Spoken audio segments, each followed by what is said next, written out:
ছাত্ৰ সন্থা তিনিচুকীয়া শাখা সমিতিৰ পৰা অসম চৰকাৰক ধিক্কাৰ জনাইছোঁ। অসম যিটো তিনিচুকীয়া পৌৰসভা বা তিনিচুকীয়া বিধায়কক ধিক্কাৰ জনাইছোঁ যে এনেকা এটা দুৰ্নীতি কৰি আছে তিনিচুকীয়া মাজমজিয়া সময়ত ইমান উন্নত কাম কৰাৰ পাছতো তেখেতলোকে এনে ধিক্কাৰজনক কাম কৰিছে। আমি তিনিচুকীয়া অসম স্বাধীনতা ছাত্ৰ সন্থা তিনিচুকীয়া শাখা সমিতিৰ তৰফৰ পৰা তেখেতলোকক গৰিহণা জনাইছোঁ যে তেখেতলোকে অতি সোনকালে ইয়াৰ তদন্ত কৰিব লাগে আৰু সুন্দৰভাৱে কাম কৰিবলৈ অনুৰোধ জনাইছোঁ।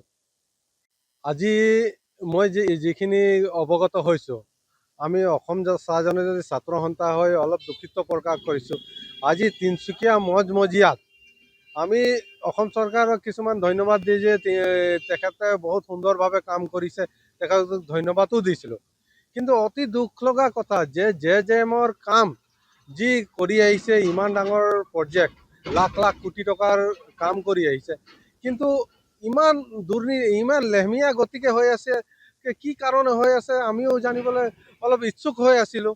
তো সেইকাৰণে আমি আজি দেখা পাইছোঁ যে তিনিচুকীয়া মজমজিয়াৰ আগত যে পাইপলাইনৰ যিটো কাম হৈ আছে জেএমৰ, আমি আহি যেতিয়া উপস্থিত হ'লোঁ, উপস্থিত অহাৰ পাছত যে যিটো দেখা পালোঁ টেকনিকেল যিটো প্ৰব্লেম, আমাৰ যিটো মানে পাইপলাইনৰ কাম হয়, পাইপলাইনৰ কাম হয় মানে এনেকুৱা ধৰণৰ আপোনাৰ ধৰি লওক আপোনাৰ 1 কিলোমিটাৰ বা 2 কিলোমিটাৰ হয়।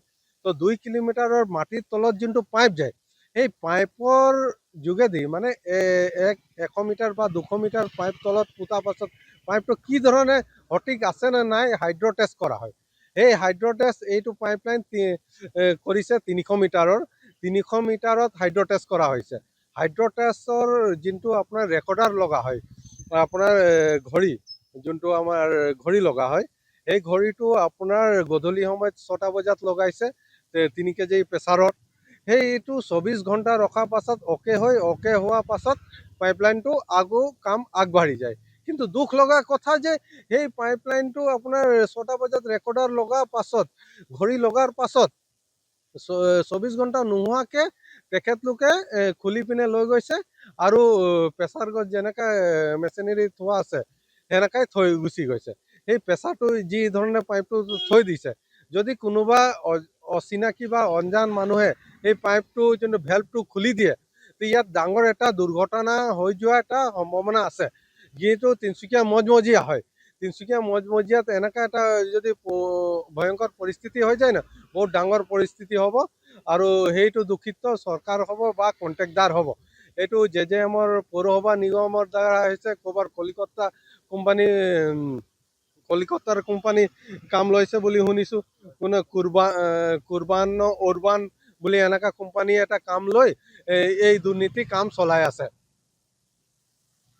প্ৰশাসনৰ ভূমিকা যি ধৰণে ইয়াত বেৰিকেড টেপটো লগাইছে আপোনালোকে চাইছে, ইয়াত ৰাস্তাৰ বিভিন্ন সময় হৈছে যেতিয়া আপোনাৰ পানী টেংকটো আহে, ইয়াত যোনটো পাইপলাইন বহাইছে 300 মিটাৰ, 300 মিটাৰত আপোনাৰ 1000 লিটাৰ যদি পানীয়ে লাগে, সেই পানী টেংকিটো যেতিয়া ইয়াত স্থগিত কৰা হয়, ইয়াত গাড়ীৰ পুৰা জাম হৈ যায়।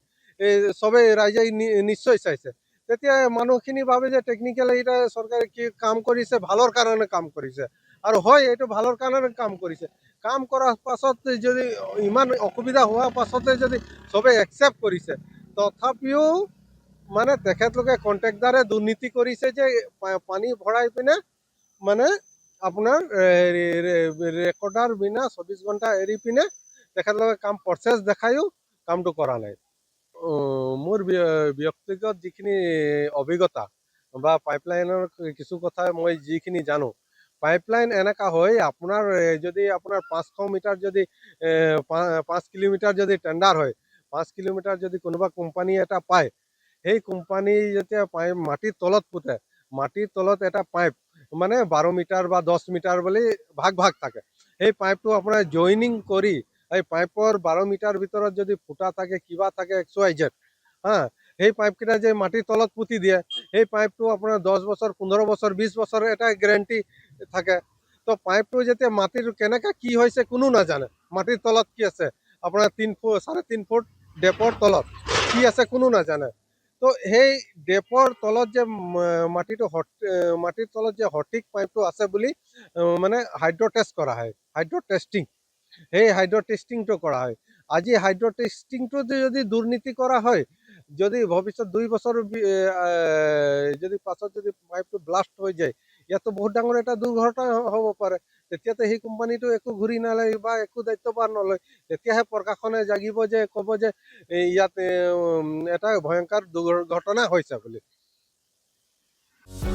যিকোনো খবৰৰ বাবে যোগাযোগ কৰক আমাৰ এই নম্বৰত 9181 307 2221।